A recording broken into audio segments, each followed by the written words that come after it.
എനിക്ക് കോഴീനെ വളർത്തുക വെച്ചാൽ ഭയങ്കര ഇഷ്ടമാണ്. അതിപ്പോഴും അങ്ങനെ തന്നെയാണ് കേട്ടോ. പൊരത്തിൽ വെച്ച് കുട്ടികൾ വലുതായി കാണണൊക്കെ അതാ ഇഷ്ടം. ഭയങ്കരമാണ് കോഴിക്കള്. കുറേ മക്കള് ഇങ്ങനെ P P P P P നടന്ന് എന്താ പീ പീ പീ നടന്ന് ഒരുപോലെ നടന്ന് തിന്നും. എനിക്ക് അത് കാണാൻ സന്തോഷാണ്. അപ്പം അത് മുട ഇട്ടാ ഇത്ര വലുപ്പമുണ്ടാവും. പൂവിനും പടി എന്ന് പറഞ്ഞാൽ ആൾക്കറിയില്ലേ? ആണ് പെണ്ണും കുറുക്കന്മാരും ഉണ്ടായിക്കോളൂ. കൊടുത്താല് വലിയ കുളമൊന്നും കിട്ടില്ല. 50 ഉറുപ്പ്യ 25 ഉറുപ്പ്യ ഒരു കോഴിക്ക്. അത്രയ്ക്കേ കിട്ടുള്ളൂ എന്നൊക്കെ.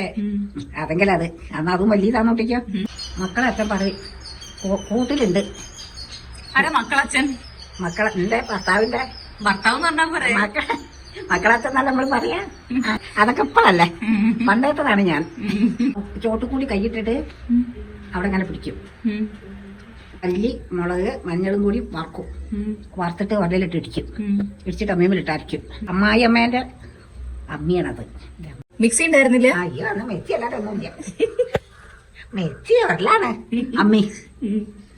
ഇടിച്ച് അത് മൂട് വീഴാനായിരിക്കും. മിറ്റ നിറച്ച് കറ്റ. കാലൊക്കെ ഇപ്പൊ കുറച്ചല്ലായിട്ടുള്ളൂ. ഇത് ചീഞ്ഞില്ലേ, ചീഞ്ഞിട്ട് അതിന്റെ മേലേനെ കുത്ത്. എന്താണ് പുഴു? അതല്ല, കോഴിക്കറീനെ പറ്റിയല്ലേ പറഞ്ഞത്. ഇപ്പൊ പറഞ്ഞു എവിടെ എത്തി? കോഴിക്കറി തന്നെ. കോഴിക്കറി പറഞ്ഞുതരാം. എന്നിട്ട് എവിടേക്കോ പറഞ്ഞു എവിടെയോ എത്തിപ്പോയി. ഇവിടെ തന്നെ. ഇവിടെ തന്നെ.